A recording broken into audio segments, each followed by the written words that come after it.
Assalamualaikum warahmatullahi wabarakatuh.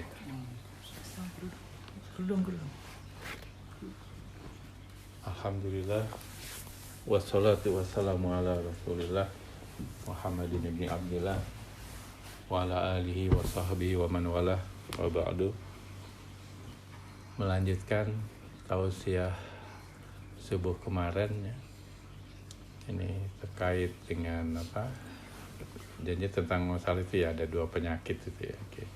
Tapi mungkin seperti biasa review dulu ya apa yang sudah kita diskusikan kemarin ya, bahwa di dalam diri manusia itu ada 3 unsur, yaitu fisik, akal, dan ruh itu ya. Dan masing-masing perlu nutrisi gitu ya.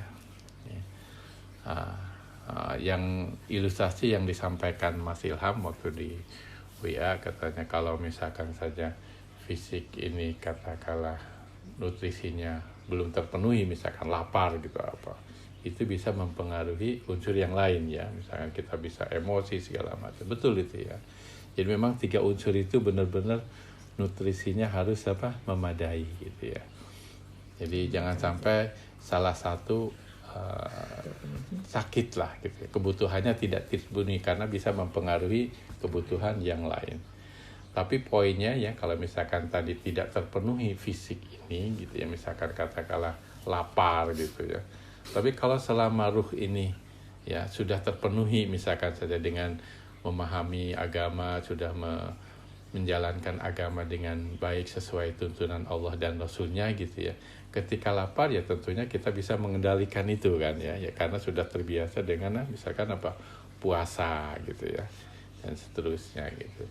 Jadi sebenarnya kalau selama ruh ini terpenuhi gitu ya kebutuhannya dengan tuntunan agama tadi, menjalankan sesuai tuntunan agama, insya Allah yang lain bisa diselesaikan juga dengan sendirinya gitu. Jadi yang penting ini adalah bagaimana kita menjalankan ya aktivitas kita ini sesuai tuntunan yang ditetapkan di dalam agama ya, baik dalam Al-Quran maupun hadis ya. Yang kemarin ada 3 hal itu kan di dalam agama itu, berkaitan dengan ketauhidan atau akidah.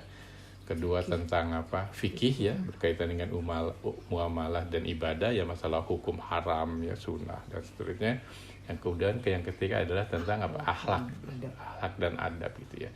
Insya Allah kalau semua aktivitas ini sesuai tuntunan ya yang sudah ditetapkan dalam agama kita ya, insya Allah semuanya bisa akan terpenuhi juga, bisa diselesaikan masalah kekurangan nutrisi di dalam fisik dan akal itu kan dengan sendirinya bisa seperti itu. Nah, terkait dengan masalah yang sedang kita hadapi ini ya, ada wabah virus corona ini gitu ya. Ada 2 hal yang perlu kita sikapi gitu ya.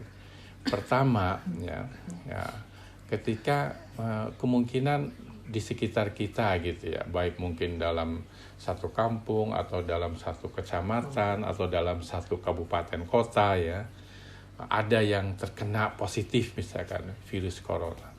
Ya kita nggak usah panik gitu ya. Apalagi kadang-kadang suka kita baca berita-berita yang wah gitu ya, video segala. Jangan panik gitu ya. Kalau nutrisi untuk ruh ini sudah kita penuhi gitu ya, jadi sebenarnya kita nggak usah panik, tapi tetap waspada gitu ya. Waspada. Kalau kita lihat pemerintah sudah menyatakan bahwa ada istilahnya lockdown gitu ya. Lockdown itu maksudnya kalau misalkan saja yang dari Jakarta nih yang merah nih, jangan sampai pulang ke daerahnya gitu ya. Karena sebenarnya di dalam hadis kan pernah Sayyidina Umar waktu itu ya sebagai khalifah nih ya, dengan beberapa sahabat gitu ya, mengunjungi negeri Syam gitu. Tapi di negeri Syam itu lagi kena wabah gitu. Ya, kemudian ada salah satu sahabat pernah mendengar Rasulullah bersabda, katanya, jika kamu mendengar ya, tahu bahwa di suatu daerah itu terkena wabah, kamu jangan ke situ.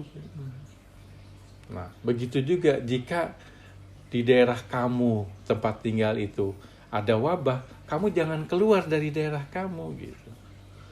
untuk menghindari gitu ya. Sekarang itu kan dari Jakarta itu pengen cepat pulang gitu ya, padahal di Jakarta ini kena zona merah gitu. Kemudian jangan untuk menghindar terus pergi, misalkan pulang kampung ke Jawa Tengah, ke Jateng gitu. Itu nggak boleh, salah gitu. Jadi apa yang disampaikan, diingatkan, dihimbauan oleh pemerintah itu sudah benar gitu. Ikutilah pemerintah, entah melalui dari Kementerian Kesehatannya, MUI juga menyarankan seperti itu, kita ikuti gitu. Ini adalah salah satu ikhtiar gitu. Jangan sampai kita bikinnya semua Allah lah gitu. Kita asal nggak bisa juga gitu. Karena Rasulullah juga pernah, kalau ada singa kamu harus lari gitu. Jangan diam aja nanti dimakan singa. Harus ada ikhtiar gitu. Usaha ya Pak. Ya, harus ada ikhtiar itu. Bagaimana kita supaya selamat gitu dari sini. Dan juga jangan sampai kita menularkan ke orang lain. Ikuti gitu ya tuntunan agama ini gitu. Nah, kalau tuntunan agama ini sudah kita lakukan dengan benar gitu kan, artinya kita menjadi orang yang takwa kan gitu ya. Tadi waktu kita sholat jamaah subuh tadi kan kita dengar surat At-Tolak gitu kan. Nah, di dalam ayat 2-nya itu kan wa may yattaqillah yaj'al lahu makhraja. Ya, barang siapa yang bertakwa kepada Allah pasti akan diberi jalan keluar gitu. Jadi sikap kita ini kalau misalkan saja ada di lingkungan kita ini, jangan panik gitu ya. Tapi buat tetap waspada, kita ikuti tuntunan agama yang seperti tadi gitu. Nah, karena lingkungan ini memang ada yang kena gitu ya, kita harus ikuti aturan pemerintah. Artinya jangan harus jaga jarak, bahkan mungkin barangkali kita hindari kalau sholat berjamaah di masjid itu berdekatan gitu ya. Apalagi kalau sudah banyak yang sakit, ya mungkin sebaiknya kita sholat di rumah gitu. Bukan berarti sholat di rumah ini nanti pahala di berjamaah di masjid ini kita tidak dapatkan, enggak gitu. Karena Rasulullah pernah bersabda ya, sama saja waktu itu pas ada perempuan yang nanya, wah laki-laki mah enak nih gitu, salah terus kalau kita dapat halangan atau haid gitu terus nggak dapat. Enggak, kata Rasulullah, wanita pun ketika berhalangan dia akan mendapatkan pahala seperti ketika dia lagi bersih gitu. Makanya ada Mbak Pita, Mama gitu ya, usahakan seoptimal mungkin beribadah ketika sedang suci. Nah, ketika haid itu akan mendapatkan pahala yang sama persis ketika waktu ini bersih itu. Makanya optimalkan ibadah itu gitu. Termasuk yang laki-laki juga ketika safar gitu kan, ketika safar mungkin sholatnya bahkan ada yang dikosor gitu ya, tidak sempat sunnah rawatib misalkan saja, itu akan mendapatkan pahala yang sama karena kita melakukan itu ya bukan karena malas tidak melakukan sholat sunnah, bukan karena malas tidak pergi ke masjid, bukan gitu, karena masalah darurat dan sesuai tuntunan agama pun seperti itu gitu. Jadi usahakan kita seoptimal mungkin nih ketika normal lah kata kondisi normal, seoptimal mungkin ya, karena ketika ada darurat itu pahala itu masih tetap ada itu. Seperti itu. Jadi kita jangan panik ya, tapi harus waspada, ikuti sesuai tuntunan Allah dan jangan lupa selalu berdoa. Ya, makanya fatwa MUI kan kita disunahkan untuk membaca doa kunut. Kunut tajilah gitu. Kita berdoa itu. Berdoa dilindungi dari wabah gitu.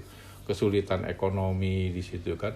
Allahumma anfa'anal ghala awal bala awal wabah wal fasya wal munkar gitu.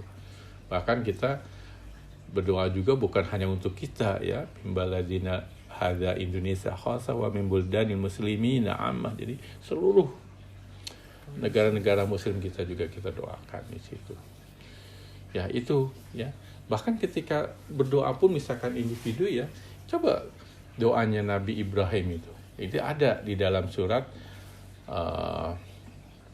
As-Su'ara itu ya, ayat 80 kalau nggak salah. Di situ ketika berdoa itu Nabi Ibrahim bilang wa idza maritu fahuwa yashfin ya, maka kalau saya sakit pasti Allah akan menyembuhkan. Yakin itu Allah akan menyembuhkan. Apalagi yang tadi itu kan ya wa may yattaqillah yaj'al lahu makhraja, pasti akan. Kalau orang takwa jangan lupa ya di situ kalau takwa. Kalau orangnya nggak bertakwa, jangan terlalu berharap juga gitu kan, seolah seperti itu. Jadi kita harus itu mengisi ruh tadi itu ya sesuai tuntunan agama, pasti akan diberi jalan keluar oleh Allah Subhanahu wa taala. Ya, jadi itu jangan lupa tuh ya. Bahkan kalau di dalam hadis lain tuh ketika Ibnu Abbas berjalan di belakangnya Rasulullah bilang katanya, "Hena gitu. Jagalah Allah, maka Allah akan menjagamu." Apa maksud jaga Allah? Ya ikuti tuntunan agama dijalankan itu. Kalau kamu mau minta kepada Allah. Kalau mau memohon pertolongan, mohonlah pertolongan kepada Allah, pasti Allah akan menolongmu. Yakin itu. Banyak juga di dalam Al-Quran. Ud'uni astajib lakum. Berdoalah padaku, pasti akan dijabah. Tapi jangan lupa ya, ketika ini nggak dijabah, kita harus introspeksi karena mungkin masalahnya belum takwanya itu gitu. Ya, di dalam surat Al-Baqarah juga kan Allah berfirman, wa idza sa'alaka ibadi anni fa inni qarib ujibu da'watid da'an. Ya, ujibu da'watid da'an gitu. Fal yastajibu li wal yu'minu bi. Jadi jika ya Muhammad, kalau misalkan ada orang menanyakan tentangku gitu ya, sesungguhnya aku ini dekat. Saya akan mengabulkan apa yang dia minta gitu. Tapi di situ apa? Ada urutannya tuh. Urutan berikutnya, fal yastajibu li wal yu'minu bi. Ikutilah perintahku dan berimanlah kepadaku. Jadi semua ini akan selalu dijabah kalau apa? Kita mengikuti sesuai tuntunan agama. Jadi introspeksi gitu. Bahkan sebenarnya kalau ditelusuri ya, berkait dengan musibah atau kejadian buruk yang menimpa kita gitu. Kita kan selalu ngomongnya, wah ini ujian dari Allah. Jangan dulu gitu. Bisa saja gitu ya, bisa saja. Ini semuanya karena kita sendiri gitu ya. Sebagaimana Allah berfirman, a'udzubillahi minasyaitonirrajim, wa ma asabaka min sayyi'atin famin nafsik gitu. Jadi kejelekan, keburukan apa saja yang menimpamu itu sebenarnya dari dirimu sendiri gitu. Jadi kalau kita telusuri misalkan, wah tiba-tiba merebah nih, ya mungkin karena tidak sesuai tuntunan agama kita gitu. Udah tahu ada yang sakit, kita kumpul-kumpul misalkan. Udah dilarang gitu, udah kumpul-kumpul gitu. Jadi sebenarnya kalau ditelusuri ini semua musibah, kejelekan, keburukan itu, ya termasuk juga mungkin nanti ada misalkan tiba-tiba nilainya jelek, itu karena tidak belajar mungkin, malas belajarnya gitu. Jadi semua keburukan, kejelekan itu kalau ditelusuri ya, atau misalkan sakit gitu ya, itu sebenarnya dari kita sendiri. Kita enggak, misalkan saja kan disuruh jam 10 siang, cobalah berjemur gitu, ya, supaya sehat gitu. Ya, jadi kalau kita sesuai tuntunan ya, tuntunan ini kita ikuti gitu ya, insya Allah sehat gitu. Nah yang kedua ya, menyikapi bagaimana kalau misalkan kita sakit misalnya ya. Tapi kita mudah-mudahan nggak berdoa, jangan sampai gitu. Nah, seandainya kita sakit gitu ya. Tadi kan kalau seandainya katakanlah fisik gitu ya, sakit misalnya. Tapi selama ruh ini apa? Sehat gitu ya. Artinya kebutuhan ruh ini terpenuhi dengan tuntunan agama gitu. Itu jangan khawatir. Tadi kan barang siapa yang bertakwa akan diberikan jalan keluar gitu. Ya. Bahkan sebenarnya di dalam waktu Papa baca tadi itu kan banyak itu ya, bagaimana faedah daripada orang yang takwa. Wa may yattaqillah yaj'al lahu min amrihi yusra. Siapa yang bertakwa gitu ya, maka akan diberikan seluruh urusannya apa? Mudah gitu. Ya. Nah, kalaupun sakit gitu, kita lihat gini ya, sebenarnya Rasulullah pernah bersabda gitu ya. Innallaha idza ahabba 'abdan ya ibtala. Jadi kata Rasulullah, sesungguhnya kalau Allah itu mencintai hambanya, maka hamba itu akan diberi cobaan. Jadi dalam kasus ini ya, kita harus introspeksi, mungkin ini salah kita, tapi kita juga harus ambil hikmahnya. Mungkin barangkali dengan musibah atau dengan kejelekan atau keburukan kita tempa ini, ya mungkin supaya kita lebih mendekatkan diri kepada Allah Subhanahu wa taala. Kita tetap gitu. Dan yakin, mohon, berdoa kepada Allah dengan ikhlas dan yakin bahwa Allah akan menyembuhkan. Tadi Nabi Ibrahim, wa idza maritu wa yasfin, dia akan menyembuhkan. Bahkan waktu Isa itu kan Papa baca surat itu kan, surat apa? Surat Anbiya ya, Al-Anbiya itu kan, terkait dengan kisah Nabi apa? Ayub itu. Ya. Wa ayyuba idna darabbahu anni masaniyad dzurru wa anta arhamur rahimin. Jadi kita berdoa seperti itu. Anni masaniyad dzurru wa anta arhamur rahimin. Ya Allah, begitu berat gitu ya yang menimpaku, ini keburukan menimpaku. Padahal Engkau adalah Maha Penyayang dari semua orang yang menyayang gitu. Coba gimana? Kalau bukan kepada Allah kalau bukan kepada Allah, meminta kepada siapa lagi? Minta yang kuat itu gitu. Insya Allah itu. Ya, bahkan yang dibaca surat Al-Anbiya kan ada juga kisah Nabi apa? Nabi Yunus kan itu. Jadi ketika fana dafiz zulumati, jadi Nabi Yunus itu ketika dia makan ikan paus itu di dalam kegelapan, dia berdoa fana dafiz zulumati gitu. Allah ilaha illa anta subhanaka inni kuntu minaz zalimin. Kita introspeksi bahwa kita ini banyak salah gitu. La ilaha illa anta subhanaka inni kuntu minaz zalimin. Sadari kita bahwa banyak salah, istighfar gitu. Ya, kemudian kita minta gitu. Dan itu dijabah ya. Nabi Ayub itu yang anaknya 12 itu meninggal, kemudian sakit yang nggak ada obatnya lah, seperti sekarang aja lah gitu barangkali. Terus saya dijabah, anaknya dapat anak kembali, bahkan bisa 2 kali lipat ya di situ kan. Kembar. Di dalam Al-Qur'annya kan wa atainau ahla wa mislahum ma'hum gitu. Ya kan diberi 2 kalinya itu. Karena waktu itu lahir sampai setiap lahir itu kembar gitu. Sampai 2 kali lipatnya itu. Dan juga dia sembuh. Dan ketika berdoa jangan hanya minta sembuh saja kepada Allah, tapi ya Allah, mudah-mudahan saya sembuh nih supaya kita bisa beribadah lebih baik lagi kepadamu ya Allah. Ibadah yang diutamakan gitu. Seperti itu. Jadi itulah gitu ya, kita benar-benar berdoa. Nah, terkait dengan masih ini ya. Masalah sakit itu ya, sebenarnya ada 2 penyakit itu. Ada penyakit fisik, ada penyakit hati atau penyakit ruh lah gitu ya, non fisik gitu.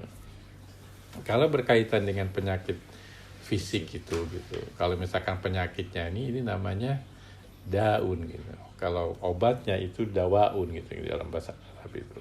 Tapi Rasulullah katanya likulli da'in dawaun gitu. Jadi setiap penyakit itu ada obat. Kita yakin pasti ada obatnya. Pasti ada obatnya gitu ya. Ya. Nah, kemudian kalau penyakit hati, nah ini nggak ada itu di toko obat itu ya, diobati gitu ya. Kalau penyakit hati atau non fisik tadi ya, di dalam bahasa Arab ini namanya marodun ya. Kalau tadi daun, ini marodun ya. Di dalam surat Al-Baqarah itu misalkan sakitnya orang munafik itu kan fi qulubihim marodun fazadahumullahu maradun. Jadi maradun itu sakit berkaitan dengan sakit hati. Hati ini bukan sakit hati, maksudnya di non fisik lah gitu ya. Karena orang munafik itu kadang-kala lain di kata, lain perbuatan dengan di dalam hatinya. Itu berbeda itu. Ya, apa obatnya? Nah, obatnya itu di dalam Al-Qur'an adalah syifa. Wa nunazzilu minal Qur'ani ma huwa syifa. Jadi Quran ini apa? Itu syifa, obat. Ya, jadi obat non fisik itu adalah dengan apa? Al-Qur'an itu, baca Al-Qur'an itu di antaranya gitu. Ya. Dan bahkan sebenarnya sebagai syifa Al-Qur'an ini gitu ya. Bisa saja kalau misalkan ada penyakit fisik nih, enggak sembuh segala macam gitu ya. Karena bisa sih disembuh dengan syifa, dengan Al-Qur'an itu ya. Pernah dulu zaman Rasulullah ada sahabat ketika lagi jalan ada kepala suku anaknya sakit ya, ketika dibacakan Al-Fatihah sembuh gitu. Jadi syifa itu Quran itu selain non fisik bisa juga apa? Fisik. Makanya kadang-kala orang ru'yat itu kan selalu membaca apa? Al-Fatihah misalkan. Atau mungkin berkaitan dengan Al-Falaq gitu kan. Itu sebenarnya bisa fisik dan apa? Bisa non fisik, bisa juga fisik. Di mana obat untuk fisik ini nggak ada lagi, harus kita kembalikan kepada Allah. Innalillahi wa inna ilaihi raji'un ya. Mungkin barangkali itu saja ya, karena ada siang gitu ya. Nanti kita lanjutkan ya. Jadi itulah bagaimana sikap kita menghadapi wabah ini ketika di lingkungan kita sakit ya, atau ketika kita mengalami yang sakit. Tapi mudah-mudahan kita dijauhkan, auzubillah min dzalik ya. Mudah-mudahan Allah Subhanahu wa selalu melindungi kita semua ya, supaya kita sehat ya, selalu dilindungi dalam setiap aktivitas. Marilah kita tutup dengan doa penutup majelis. Subhanaka Allahumma bihamdika asyhadu an la ilaha illa anta astaghfiruka wa atubu ilaik. Assalamualaikum warahmatullahi wabarakatuh. Waalaikumsalam warahmatullahi wabarakatuh. Terima kasih, Pak. Terima kasih, Bang.